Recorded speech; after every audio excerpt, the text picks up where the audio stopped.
Okay, good morning. Welcome to Brave Indigenous Conversations. It's August 24th, 2023, and I'm going to begin as usual by reading a piece of writing I found that's called Brave Space. I just love this writing. Together we will create brave space because there is no such thing as a safe space. We exist in the real world. We all carry scars, and we have all caused wounds. In this space, we seek to turn down the volume of the outside world. We amplify voices that fight to be heard elsewhere. We call each other to more truth and love. We have the right to start somewhere and continue to grow. We have the responsibility to examine what we think we know. We will not be perfect. It will not always be what we wish it to be, but it will be our brave space together, and we will work on it side by side. That was written by Mickey Scott B. Jones. She's a Black woman, and she's gone to the spirit world. So this morning I have Marilyn Buffalo with us, and I'm just going to invite you, Marilyn, to introduce yourself. Good morning, everybody. Um, my name is Marilyn Buffalo. My Cree name is Geeksebalbisimsko, which means morning sun woman. And I think I got this name because I'm an early bird and I go around disturbing people as they're trying to sleep. But I think that's the behavior I've had as a child, so I come by that honestly. I'm the CEO for Nietzsche Institute based out of Edmonton. And this is a 49-year-old institution that's been dedicated to healing and wellness for our people. And for the past 49 years. Wow. So, yeah, we Amazing. have 15,000 alumni across Canada and the US. Mm. And we also have trained in Africa, New Zealand, and Hawaii, and many other glorious places in this Wow. world. Yeah. That's amazing. Can you tell the listeners a bit about Nietzsche's background? Like, how did it get started, and how is it funded, and what is Nietzsche Institute? Well, Nietzsche is, first of all, honoring the spirit of Nietzsche. Nietzsche is a spirit. Mm. And I think Poundmaker Lodge was founded in 1973. And back then, there was this resurgence of Indigenous healing, wellness, back to ceremony because many of our residential schools were being shut down. For obvious reasons, you know the history with the residential schools. We don't need to reiterate any of that, but many of our languages and our ceremonies went underground and had been for a long time. And so our ancestors, who are the founders of Poundmaker Lodge, were also, very active in developing this need for addressing the trauma, and they were very brave and in trying to create a brave space for our ancestors. So my aunts, my uncles, everybody was involved in that process. Mm. And then they said, holy smokes, we need people in our own communities that have the skills. We need to build the capacity. So that's how Nietzsche was formed a year later. So Wow. October 1974, it was incorporated. And Dr. Wilton Littlechild was student at law at the time and was very, kind in helping our ancestors in the development of the foundational documents and incorporation and Mm. so it's a national accredit. We're nationally accredited. Means anyone that comes to our institute gets accredited nationally. They can work anywhere in Canada, Mm. and we've maintained that very, in the time I've been here, 5 years. We maintain the need for that to be kept in high esteem. So we are dealing. Well, we've trained probably most of the NADAP workers in our community. Um, I just put up a in your comment there. communities. I just put up a comment from Catherine Ann. She says, Nietzsche Institute offers a number of accredited programs that are transferable to many universities and colleges. Nietzsche is recognized as one of the finest Indigenous training research and health promotion centers in the world. Nietzsche is a powerful resource for Indigenous people and communities addressing issues such as drugs, alcohol, and gambling addictions, family violence, and prescription of drug abuse. Wow. Thanks for that comment. Thank you very much. That is in our website. Yes. And I also want to mention that for reasons unimaginable, I cannot even come to terms with this. As a person that's been involved for over, I would say, 55 years in this wellness movement, we cannot understand why Nietzsche is not government funded. At this time, many of us, and yourself, Joan, have been involved in the creation of absolutely the best policy research and, academically sound. We've made our case before courts and we've won every Supreme Court decision. Yeah. Child welfare is an issue, but we're not at the table yet as to where and how are we going to address the needs for the healing process from the traumas. The trauma is well documented. There's not one person in this universe that can argue that we haven't done our homework. Mm-hmm. Through UNDRIP, through Truth and Reconciliation, MMIW, the final report, the recommendations thereof, you name it, every region, the justice, the need for addressing the corrections and the justice systems. And we still have a recipe for the worst genocidal nightmare that we could have on this planet. And what is worse now is as people are migrating more and more into the urban centers, I would say, at one point, 67% of our First Nation population was now living in the urban centers. The urban centers themselves are having a hard time addressing the need for our people that have gone to the urban community. And, you see that through, you name it, East Vancouver. I was just there in East Hastings, Edmonton, Winnipeg, Calgary. There's tent villages everywhere.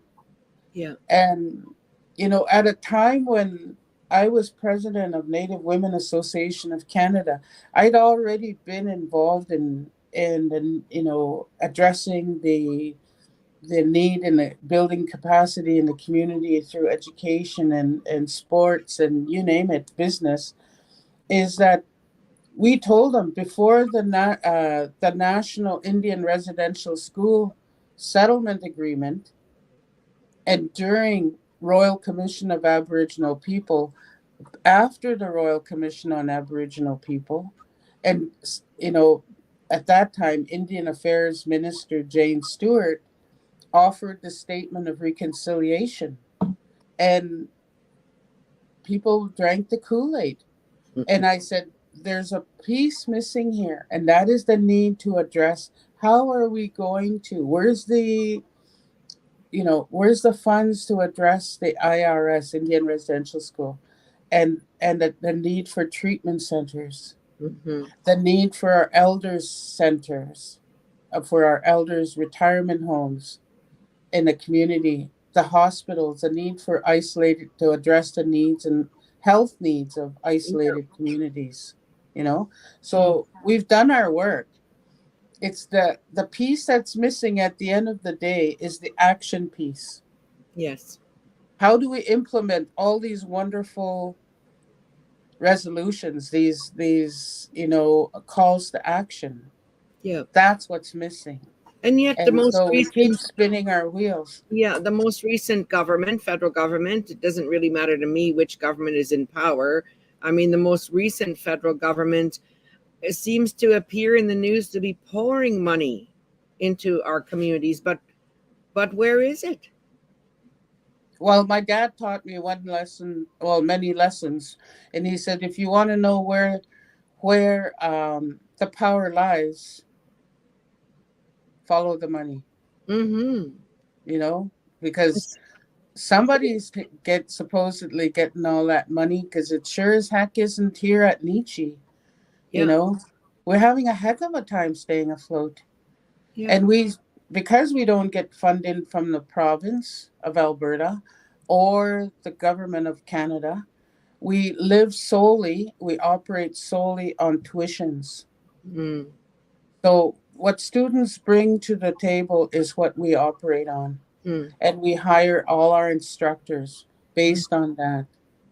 Now it's not a good, like every other First Nations college and other universities in Canada are granted Yeah. as a post-secondary institution recognized under the charters of whatever administration.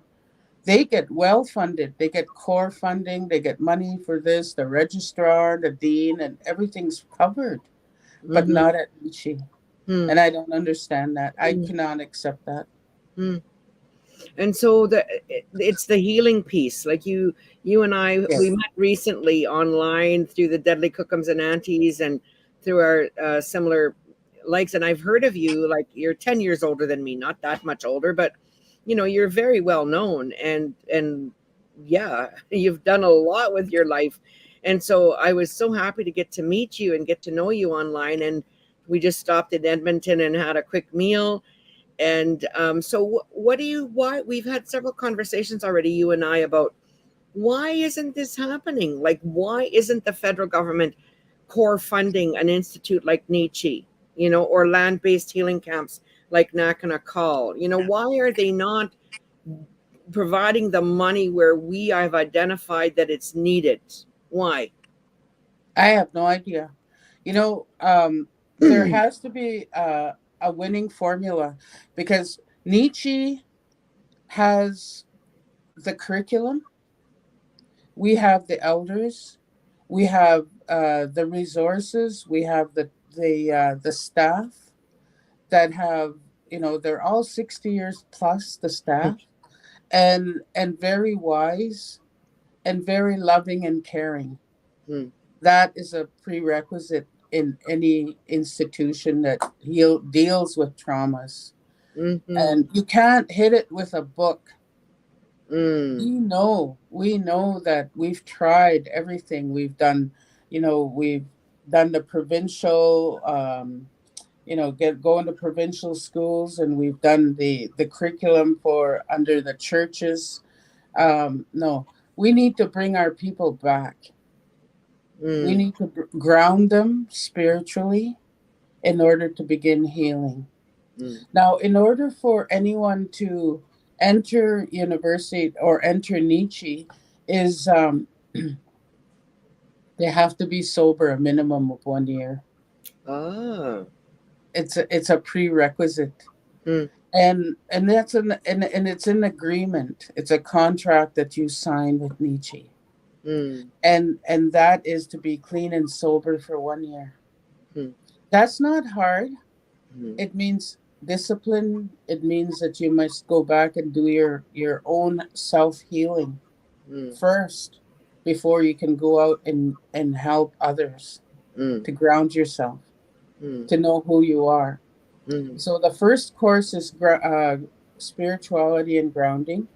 Then it's self awareness, dealing with your own self, and then finally family dynamics. Mm-hmm.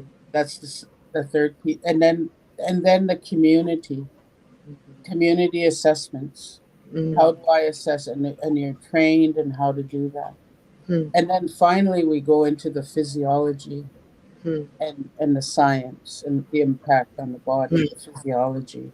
So, and then you learn all those things, and then it's a process. It's a healing process, and it Mm. begins with you. Mm. And that's why it works. Mm. And I will say this, that anybody that I've known, and I've been in this business a long time, maybe not at Nietzsche, but at other institutions. Ones that have gone to Nietzsche is foundational healing. They go on to do great and wonderful things. They may not stay in addictions counseling, many do, but they go on to nursing, education, law, medicine, and they've just the sky opens. It's just a wonderful healing aftercare. It's aftercare. That's what it is. And then in the second year, you go on to doing more. You know, but the other thing we've done here is we've helped to build capacity. Is we teach English first and second year, so that is to prepare our students to succeed Mm. if they should go on to post secondary. Yes. So it works. The Nice. program works. I wouldn't be here if I didn't believe that, you know, that we weren't making a process, a progress Mm-hmm. agenda. We are doing a lot of good work here. Mm-hmm. Yeah. Which brings me to that point is a celebration of success. Nietzsche is celebrating in October 15th a Nietzsche graduation, where we have 70 students that we haven't honored yet to during the pandemic, right? We couldn't gather, we couldn't do anything. So, and it's also our 49th anniversary Wow. this year. And then so these 70 students have been given notice already to join us and celebrate. This is their day. We, the staff here, are very excited. We're trying to, you know, build a venue where it'll be, you know, a good energy. So it's a dinner and dance. Tickets are $200. They're already printed and ready to go. But tables could be purchased at $2,000, and all that will go towards the expense of the evening. Nice. Sounds like it's Mm-hmm. going to be an amazing time. Yeah, Mm-hmm. we have people that are waiting on the side, ready to volunteer and start looking at how they can be part of this, you know, the fun. Mm-hmm. So it's going to be uplifting, and because we, you know, we're dealing with some pretty heavy. We do some heavy lifting here, Yeah. and so do our students. You know, we, like I said, they come. We accept them as they come, as you know, they have come from all kinds of backgrounds. We've had students graduate from here that have been 25 years and as an electrician. Mm-hmm. They want to change careers into a more human services Mm-hmm. agenda. So, you know, and some people that have already got degrees in psychology in universities, but are missing that traditional cultural piece. Yeah. So, you know, it's a very mixed bag of. How does Nietzsche address the apparent conflict in our communities between traditional ceremonial perspectives and Christian perspectives? We don't do we don't see that as a conflict, Okay. which is first of all, Yeah. we welcome all faiths. Mm. It's more ecumenical in a way that we have people that are Catholic background. We've had people graduate from here that had a master's degree in divinity in our Lutheran and or United Church backgrounds, and yeah, we respect. We build that community, the family of respect. Mm. You know, we've had one of our students came and she was a refugee from Africa, and she came, you know, told us her whole story about how she walked 8 days to go to a refugee camp in Africa, and then eventually ended up in Canada. Could barely speak English, but she wrote very well Mm. in English, and so we accepted her, and she graduated. Wow. So I just and she's know, now one of us. I just know that We adopted her. that's awesome. I just know that in the communities, the reality is that we have traditional people who point at Christian people and say that you're colonized, and we have Christian people who point at traditional people and say, that's the devil. Like, I mean, I actually come from a community where that is still happening, where this issue or this reality is defined as a conflict. And I think it's one of the reasons that has prevented us from moving forward in our healing. And so, as healing workers graduating from Nietzsche, if they go out into the community where it is perceived as a conflict, um, I would think they would have to have had some discussion about that.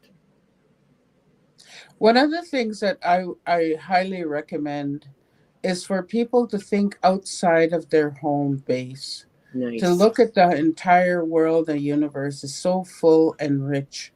I have a friend who is Muslim who drove me here this morning, and he calls me his sister. Nice. And we talk about everything under the sun, the universe.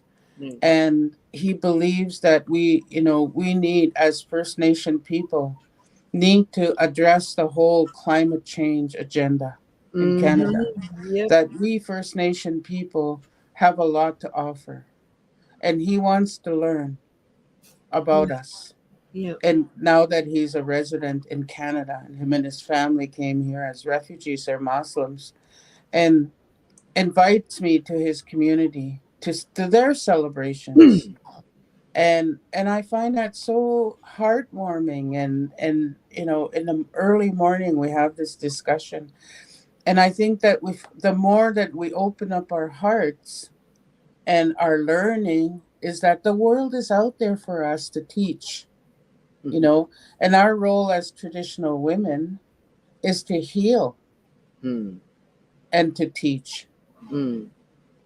as our grandmothers did for many, Love many that. generations. I love that answer. So what I heard you saying was that, students come to Nietzsche and may have been indoctrinated in terms of seeing this reality as a conflict. But what you do is you teach people there to see themselves as a part of the world. And then they can go home and teach other people to see themselves in the context of not just, their what's right in front of their face, that they have to see themselves as a part of the world, and that it's a human rights issue, that we're human beings, and we have a responsibility to choose our own paths, eh? Yeah. Well, one of the things is that I think as persons, who we are. I'm a residential school survivor, and I make no bones about it. I tell people what happened to me as a child, but I can't dwell on that. I Yeah. can't be stuck in that mode where I poured, and every day I'm suffering and this and that. No, I got to deal with my own heart, my own childhood, and the things that have caused me to do things that are maybe not very savory or acceptable, right?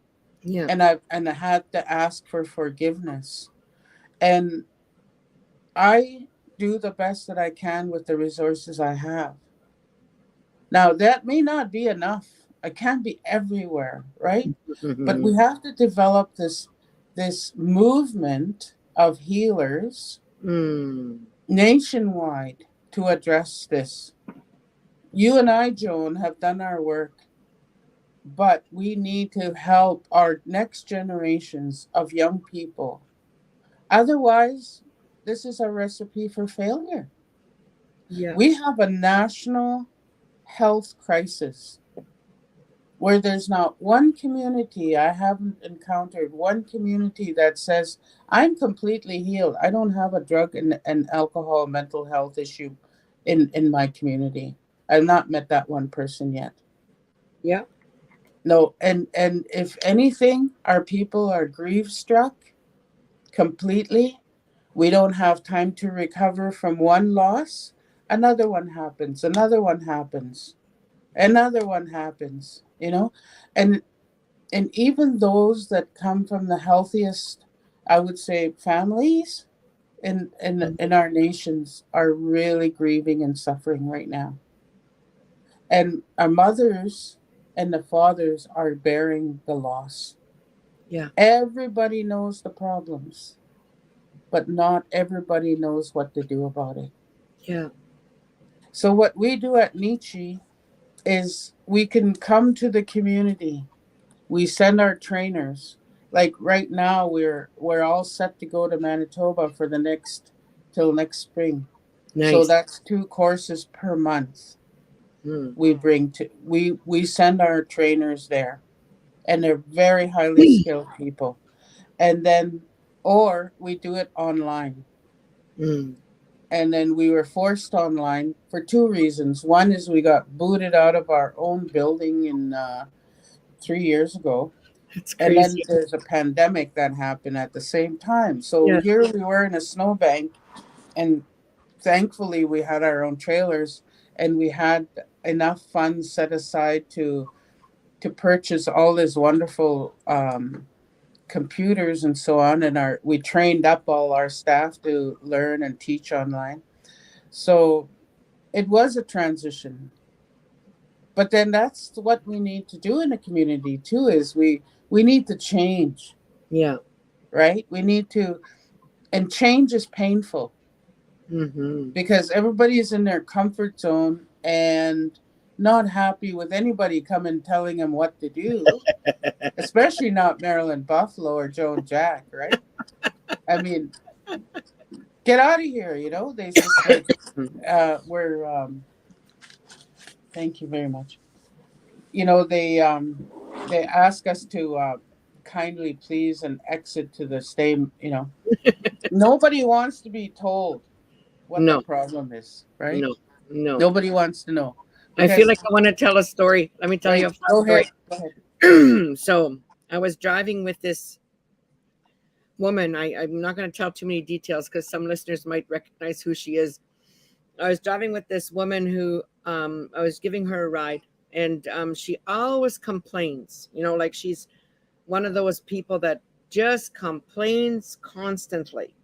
And a residential school survivor, really, I could relate because I used to identify as a victim. But like you said, we've done our work. So I don't identify as a victim anymore. There's no power in that. And so she was, very, very ingrained in her victim identity. And I said to her, "Oh my goodness, I just received a vision." I said, "Can I share it with you?" And she's like, "Well, yeah." I said, "I think it might upset you though. Can I still share it?" She looked at me, we were in my truck, and she said, "Okay then." And so I said to her, "As you were talking, I saw you were a little girl, and you were about maybe eight, and you were playing in that soft mud, that mud that's kind of thick and kind of turns almost like clay, and your shoes were you were playing in the mud, like with your shoes they were going suck suck suck suck your shoes, and then all of a sudden they got too stuck and you couldn't get your shoes out anymore, and your only choice was to leave your shoes.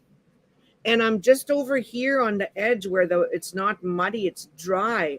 And I'm saying to you in the vision, "Come on, jump. I'll catch you. I'm right here. I'll catch you." And she looked at me and she said, "I don't want to jump. I like my shoes." I said, "Okay." I said, "What are you worried about?" "Well," she said, "what if I jump over there with you and I don't get any new shoes?" And I said, "Well, maybe you'll learn to walk without shoes. Maybe the bottoms of your feet will get tough." Huh. I said, "Or maybe you'll get new shoes." And then she said, "What if my new shoes hurt me? What if my new shoes hurt?" And I said, "Well, after a while, the new shoes will break in. They'll wear in and then they'll become your old shoes. Come on, jump. I'm right here." And then she said, "No, no, I'm just going to stay here stuck in the mud. This is where I'm comfortable." And I feel sad that many of our people are in that space where, it's like an old George Jones song, "Any love is better than no love at all." And so people are, like you said, people are comfortable with their misery because it's familiar. And that's actually a phenomenon in healing that I was just listening to another book on trauma where the professor or whoever wrote the book was talking about the phenomenon of the traumatized choosing to continue to engage in traumatizing behavior because it's simply because it's familiar, you know? And so I just thought I'd share that with you. It came to my mind that when I was driving that time. Yeah. Well, it's very one time a friend of mine who was the head nurse at the Ponoka Mental Hospital was my friend for since I was 13 years old, because we went to the same church when I was in boarding school, junior high, and she actually got married on our reserve. But she was my friend, and she I helped her with her PhD thesis, Mm. and her thesis was in how creative are people, or any people, human behavior, how creative they could be to resisting change. So I got so intrigued by this, because here I'm a stay-at-home single mother, at the time, and I got bored, and I thought, well, I gotta help this poor white woman here. No, she's so pitiful, and so bright. I mean, she was my best friend, and at any time she had an issue and trying to understand, I mean, she came from Ireland and did her master's in McGill and then her PhD at the U of A, and she brought these binders and binders and binders of document. Oh my goodness! So I read all this stuff, and then every Sunday we'd get together. We would go to church together. In the afternoon, we'd go to the sweat lodge. Anyway, I converted her to the sweat lodge, and so and then she was fasting also with us, and she said, your people are so civilized, and even in the way you handle death, you Mm. celebrate a life. You have food, you feast for the dead. You have 2 3 days of prayer and song and sharing, and people come and they join and they do the grief counseling. And Mm-hmm. she said, us, we have an hour of mass and maybe a couple of sandwiches, and we bury them, and that's it. Mm-hmm. And then the following year, your people, you have a feast, you have a memorial, you have a potlatch, you do all that weird, wonderful stuff. I just think it's so healthy. So here is this woman with a PhD, who's a psychiatric nurse in the head hospital in here in Western Canada, and she comes to me on my reserve, and Mm. we, as a small child, and till her death, she lived till she was 69 years old. But Mm. at her funeral, we honored her. Nice. We celebrated her. Plus, we went to the church, and we testified in her we eulogized her and her. Yeah. But one of the things that we did while we were, and this is a long time, it's about 25 years ago, for heaven's sakes. This would be 1990. Mm-hmm. And she no, it would be in the 80s, the late 80s, 88, 89. Anyway, so she asked me one day, she said, what could we do? I said, there's this need for healing in our community, and all these faiths and so on. It seems like it's a big competition for the souls. Nothing has Yeah. changed much, Yeah. right, since when, Yeah. in our childhood. And I said, but we need to return to somehow a form of respect, Mm-hmm. where we could all sit together in healing ceremony and Yeah. circles. Yeah. And, I mean, white people call them therapeutic circles, and so on. Yeah. But with us, it's ceremony, Yeah. right? If there's a smudging that takes place, and so we do that. And we, I think, went through 200 individuals in my nation in the Samson Cree before she passed away. Oh. Many of those 200 people Mm. have all gone on Mm. to degrees, to Mhm. healing their families and so on. Mm. But every Tuesday they used to meet. Mm. And to me, I think that in the careers that we've had, I mean, you and I, and we've done all these things. It's more like the Nietzsche method, Yeah. but we need to instill that more broader, I think. Yeah. I What was doing Nietzsche work before I was ever with Nietzsche? before I was at Nietzsche, yeah. That's But what anyway, I bothers wanted to me. mention we're entering this fall era where everybody's going to be orangified, right? Mm-hmm. Yeah. And every child matters. I took care in finding my T-shirt that I was Yeah. given here in Edmonton, which I just love. And we're also going to have National Addictions Awareness Week Yeah. coming up in this year. And then we have at the end of September, we have this Truth and Reconciliation Day. Yeah. Plus, we have the Healing Our Spirit Worldwide. Mm. I know historically many of these celebrations came from Nietzsche. Mm. Healing Our Spirit Worldwide originated from here. Okay. National Addictions Awareness Week, NA Week, originated from Nietzsche. Mm. I know the people, the elders that did all that foundational work, Mm-hmm. and everyone is interested in wearing an orange shirt, you know. But where's the action piece? After we celebrate wearing orange, nothing changes. Yeah. Exactly. Nothing changes. Yeah. So I think the more that we can build this movement of peoples that are loving and caring, and that will learn how to deal with an addict first of Yeah. all, with some compassion, to be more analytical and not take personally their behaviors, but to understand and how you can help them and how you can talk to them and so on. So a lot of the courses in addressing suicide and loss, grief and loss, and all of that is, that's impacting our community, is what they will learn in the training. So Mm-hmm. the first year is 13 courses, you get a certificate. The second year, a diploma. And Mm-hmm. all of our courses are transferable to university. Mm-hmm. So we've developed over the pandemic, my staff and I, we've developed new curriculum on art therapy, mental health, how to address mental health issues through arts, traditional arts, Hmm. which means our dance, our singing, our drum making, our, beading, all of that. That's so therapeutic. That's our grandmother's gifts, right? Yeah. As what we do in our spare time when we need to heal Yeah. or we need to just have time out, is we do all of this beautiful art, Yeah. and that goes unrecognized as Yeah. being very therapeutic and healing. So we have that now. We're just waiting for it to be accredited.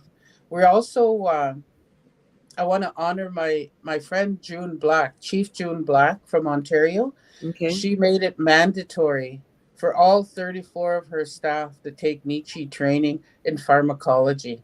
Wow. This summer, we flew our staff to train 1 week at a time in her community.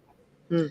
And some may be not happy to take this course, but at the end they understand. Holy smokes, Yes. that's what that drug does to my body, Yes. and to the people in the community, Hmm. and the physiology and understanding. Like, we have a nurse on staff that teaches the pharmacology, Yeah. and the effect of these drugs on the brain, Yeah. and some of the behaviors as a result of that damage that this addictions is doing to our people, Yeah. our bodies.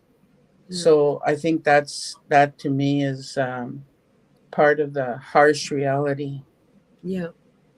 that we need to address as early as possible. We also have a new curriculum that we've developed over pandemic. It's called the Grandparents Sacred Lodge. This Mm. is also geared for junior high, and also geared for high school. Okay. We've already tested it. We trained 12 young people from all across Alberta and Saskatchewan. We brought them in free. We got the elders, Mm. and so we they stayed with us for 1 week. And I might say that, to them it wasn't a party. It wasn't a party at all. It was very healing for them. And I think many of them came from mostly from northern isolated communities. Mm. And they thought, oh, whoopee, we're going to Edmonton. We're going to have this 1 week. Yeah.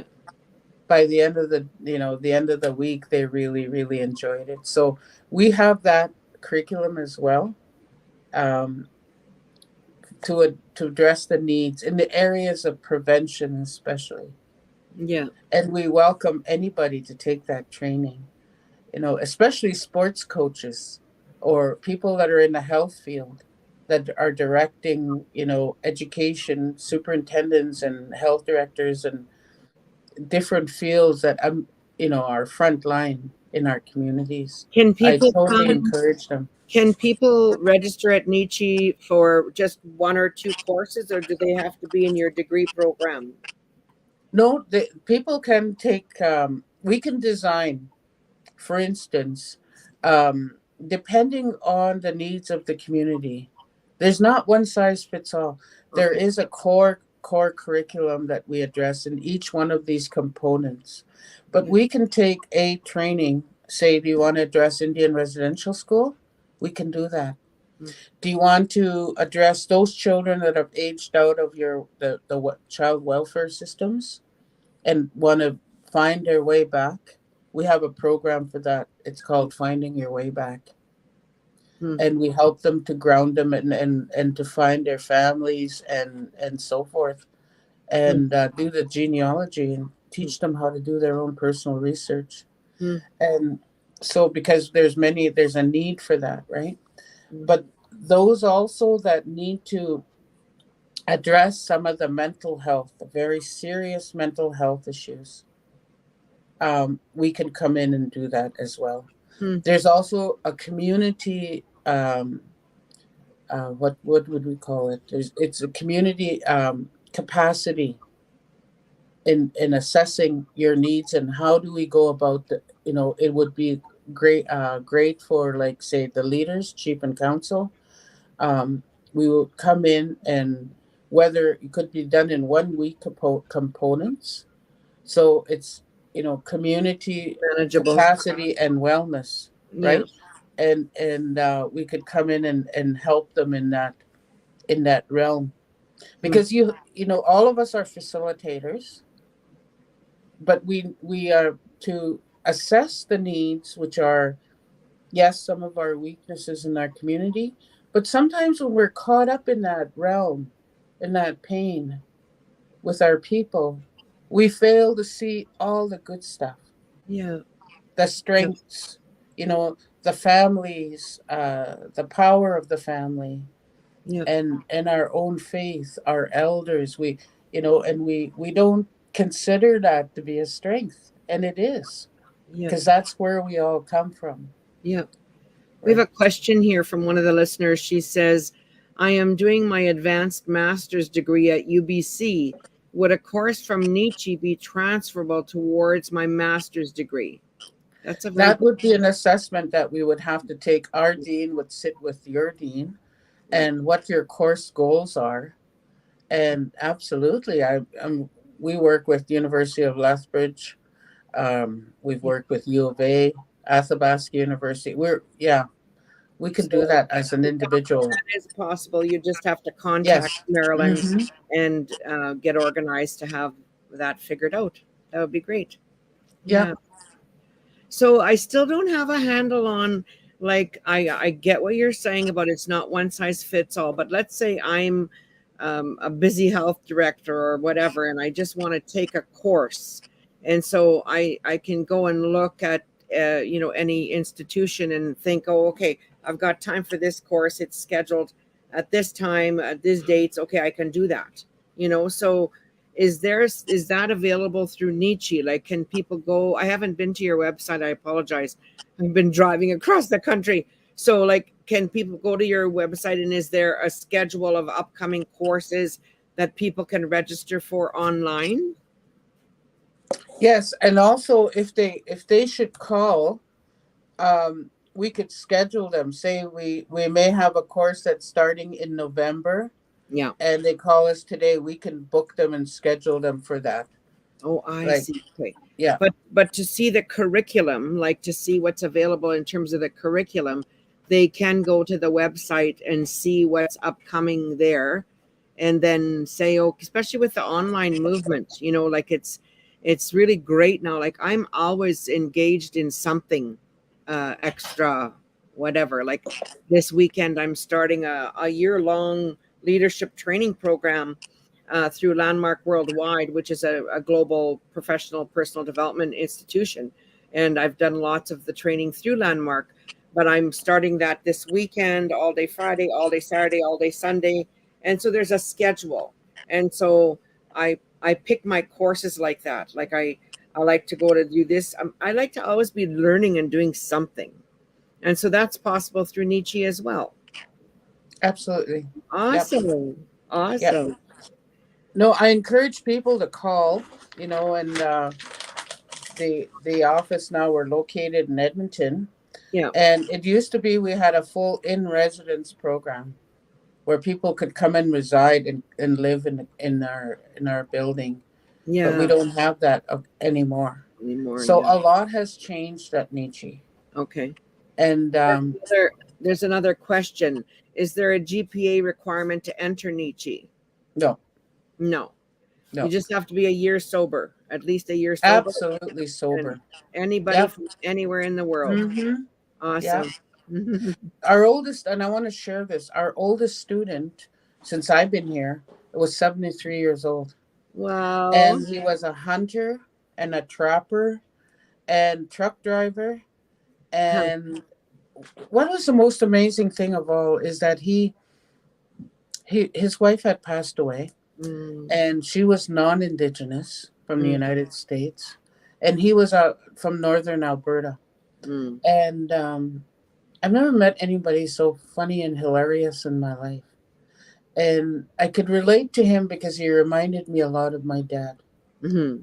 And I said to him, "Why do you want to take this course?" Mm-hmm.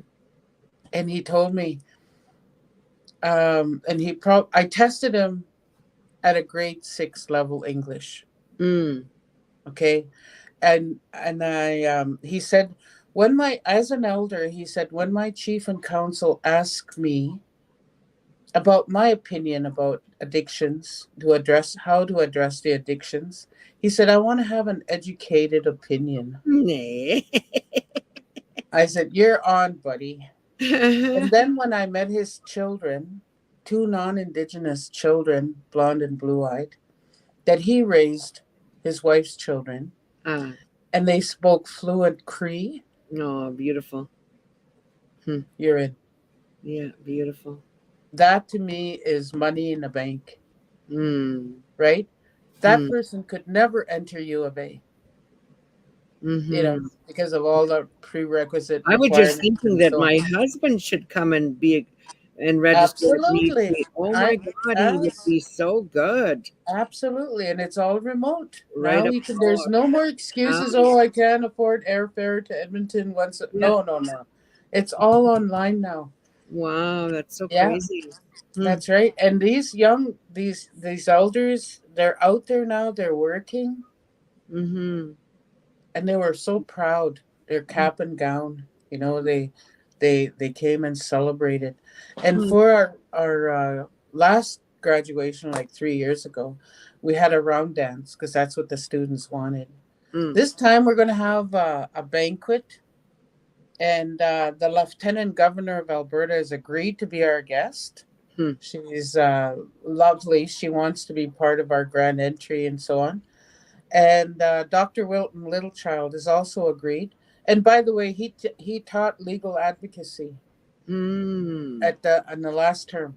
Nice. So because he's one of the founders, we always honor Dr. Wilton Littlechild, and he's agreed to come and teach, and we love him. He's Nice. part of us. Hmm. So our team is really small, but there's not like there's five of us in our office.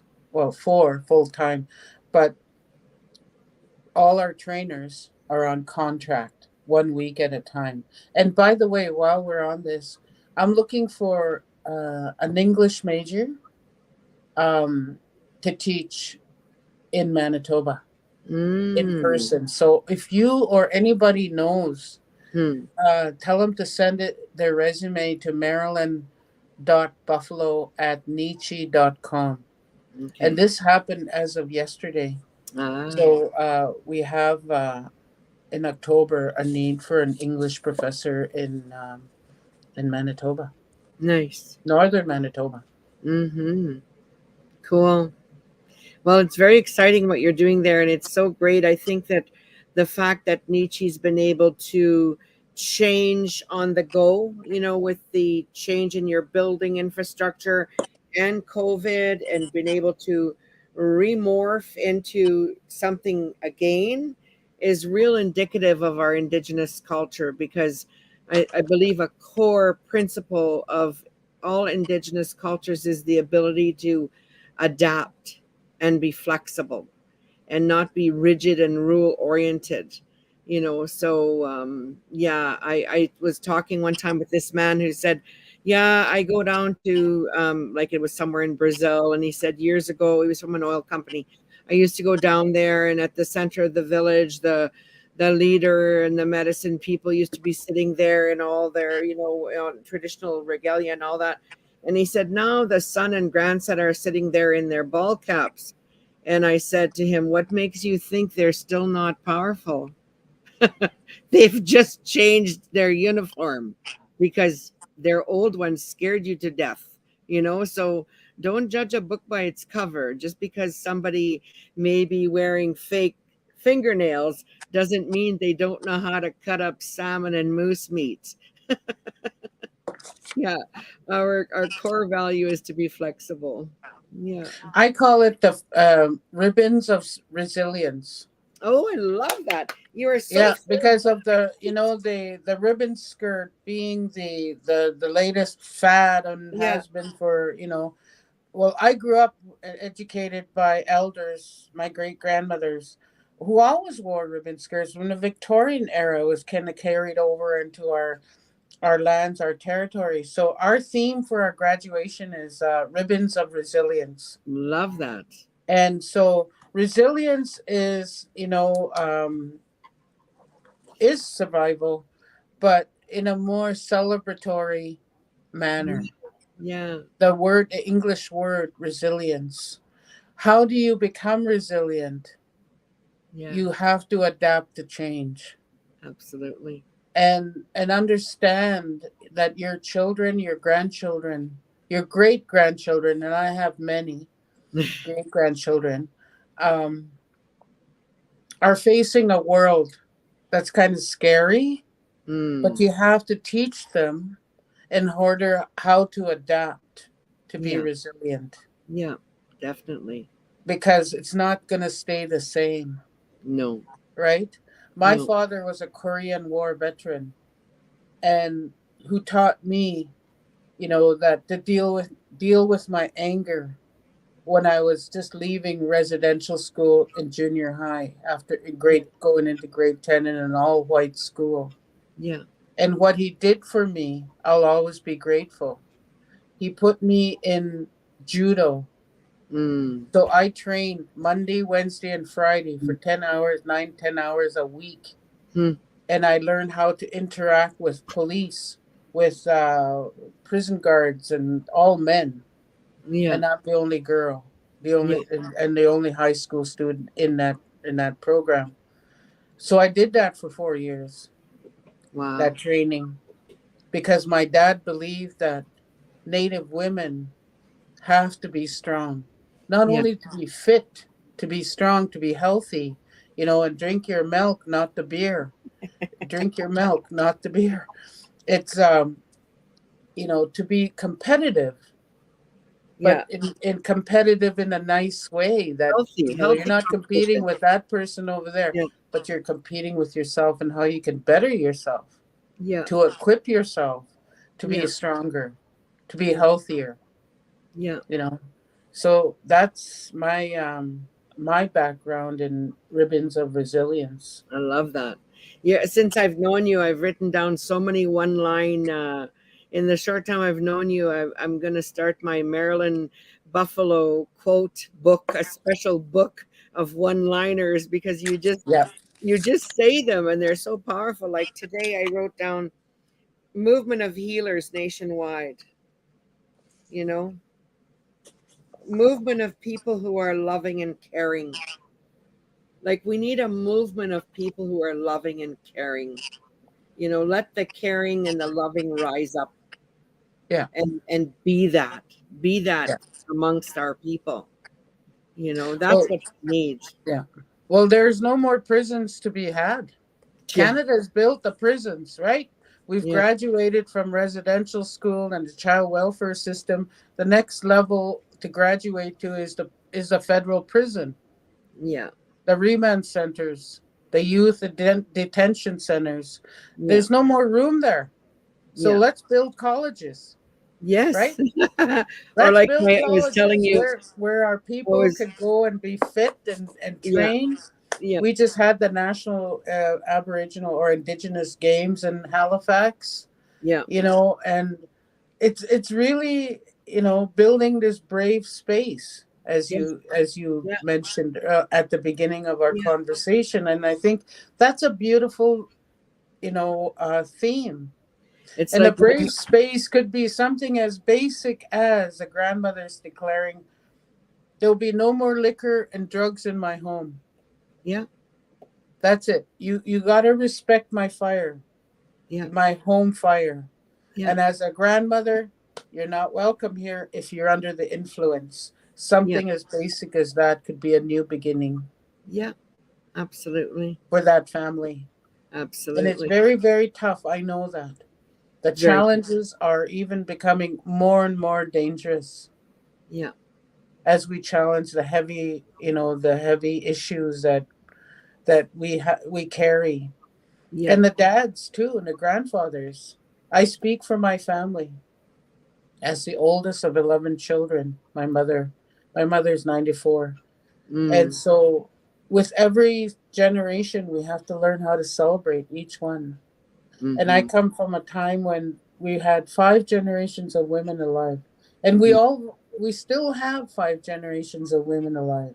Wow. My mother, who's 94, me at 73, my daughter, my granddaughter, and her son. Like I have 9 great grandchildren. Yeah. And that's where that power and strength comes from.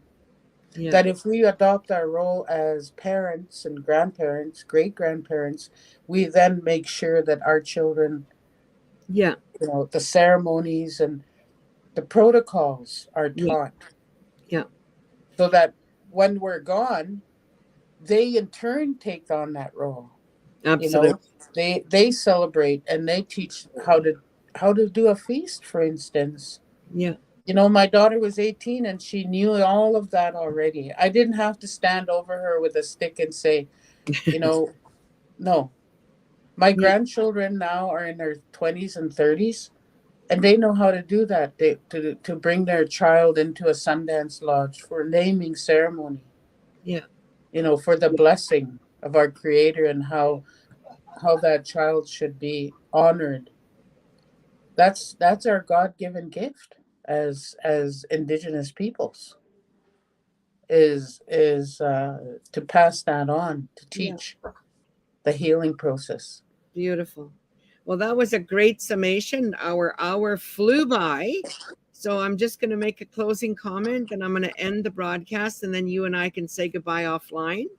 And Super. so when I started the podcast, I decided that one of the things Brave Indigenous Conversations was all about, for those of you that can see, some people are watching this listening to this as they drive on Spotify.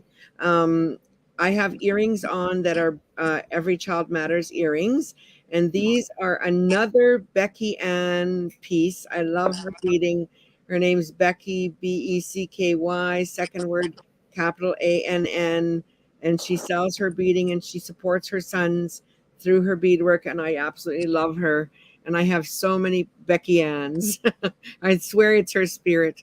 So thanks again, Marilyn. I'm just going to end the broadcast and then you and I will say goodbye offline. One more thing. Okay, sure. On, there's a national discussion on child welfare right now. Yeah, Not, Bill C-92, and where I think that the equation, there's no equation, but the a lot of the focus is on the child welfare and bringing the community back or bringing the child home.